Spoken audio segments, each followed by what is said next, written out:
আমি কোথায় থাকি অনেকে জানেন, আবার অনেকে জানেন না। তারপর আমি তাদের উদ্দেশ্যে বলতেছি, যারা আমাকে মেসেঞ্জারে নক করছেন, আপু আমি ইরাকে যাব, ইরাকে কিভাবে যাব, ইরাকে একটু লাইন গার্ডটা দেখাইয়া দেন। আমি তাদেরকে বলতেছি, ইরাকে আসবেন ঠিক আছে, ইরাকে ঢুকতে কষ্ট, বাড়িতে তেমন একটা কষ্ট নাই। ইরাকে আসবেন, ইরাকে কোনো চাকরির কোনো গ্যারান্টি নাই, ইরাকে কোনো ভিসা নাই, ইরাকে কোনো আকামা নাই। আপনি ইরাকে আসবেন, অবৈধভাবে আসতে হবে। ইরাকে আসার সাথে সাথে চাকরি পাবেন ওই আশা করতে পারবেন না। ইরাকে আইসা আপনার প্রায় 1 মাস 1.5 মাস 2 মাস বসে থাকতে হবে, তারপর আপনার কাজ চাকরি বার করে নিতে হবে। বাংলাদেশ থেকে যারা আসতে চান, আপনাদেরকে আমি একটা মেসেজ দিব, আপনারা ইরাকে আসার আগে একটু তদন্ত করে আসবেন। যারা বাংলাদেশ থেকে লোক নিয়ে আসে, তারা বিভিন্ন ধরনের কথা বলে লোক নিয়ে আসে, কিছুটা সত্যি হয় আবার কিছুটা মিথ্যা হয়। সো আমি বলবো আসার আগে তদন্ত তালাশ নিতে হবে। কেউ বলবে যে আকামা আছে, আবার কেউ বলবে যে আকামা নাই।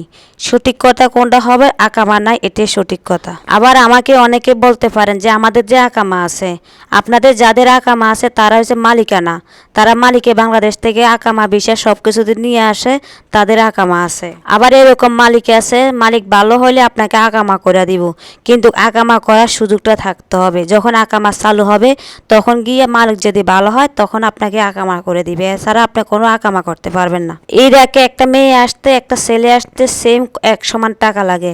একটা ছেলে আসতে লাগে 6 লক্ষ টাকা, 5 লক্ষ টাকা, 7 লক্ষ টাকা, একটা মেয়ে আসতে সেম এত টাকা লাগে। এটা সৌদি আরব না যে সব কিছু ফ্রিতে নিয়ে যাবে, ভিসা আকামা টিকিট সব কিছু দিয়ে নিবে। ইরাকে এরকম কিছু নাই, ইরাকে ছেলে মেয়ে সমান অধিকার। ইরাকে চাকরিরও সমস্যা আছে, রাস্তাতেও সমস্যা আছে। আপনি ইরাকে আজকে আসছেন, কালকে ঘর থেকে বাড়িয়ে একটু ঘোরাঘাড়া করার জন্য রাস্তায় বাড়িবেন। আল্লাহ না করেও যদি আপনার হাতে পুলিশে ধরা খেয়ে যায়, আপনাকে সাথে সাথে বাংলাদেশে ট্রান্সফার করবে অথবা আপনাকে জেলে পাঠায় দিবে। 6 লক্ষ 7 লক্ষ টাকা খরচ করে ইরাকে আসবেন, কোনো আকামা বিষয় কিছুই নাই।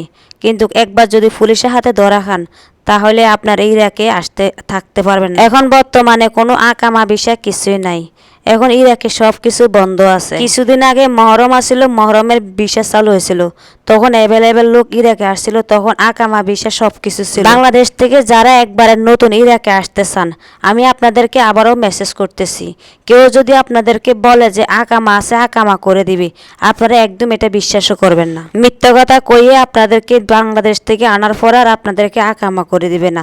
তাই আপনাদের কাছে আমি আজকে এই মেসেজটা দিলাম, আপনারা এই মেসেজটা ফলো করুন। মেসেঞ্জারে যারা আমাকে নক করছেন যে আপু ইরাকে আসতে কত টাকা লাগে, আমি বলে দিলাম, আপনারা শুনছেন 6 লক্ষ বা 7 লক্ষ টাকার মতো লাগতে পারে। এখন আপনারা আমাকে জিজ্ঞেস করবেন যে আপু এত টাকা লাগে, আপনি যাইতে কি এত টাকা দিছেন, আর আপনি এইভাবে কিভাবে গেছেন, আকামা ভিসা নাই। আমি 2017 সালে আসছিলাম লাস্টে দিয়ে, তখন আকামা ভিসা সব কিছু ছিল, আর আমি আসছি বিমান দিয়া, আমি কোনো বাই রাস্তা দিয়ে আসি না। এখন বর্তমানে যারা আসতে চান ইরাকে, আমি সবাইকে বলতেছি আপনারা কোনো বিমান দিয়ে আসতে পারবেন না, আপনারা আসতে হলে বাই রাস্তা দিয়ে আসতে হবে, কারণ ওই দিক দিয়ে ঢুকতে অনেক কষ্ট হয়। দুবাই, ইরান, আরবিল সব কিছু ঘুরে গেলে আপনারা রাস্তা 2 মাস 3 মাস থাইকা গিয়ে এক পর্যায়ে গিয়ে আপনারা ইরাকে ঢুকতে পারবেন, এছাড়া আপনারা ইরাকে ঢুকতে পারবেন না। তাছাড়া এটা নিয়ে অনেক রিস্ক। সো যারা আপনারা আমার থেকে জানতে চাইছিলেন, মেসেঞ্জারে নক করছেন, সো সবার উদ্দেশ্যে আজকে এই মেসেজটা দিয়ে দিলাম।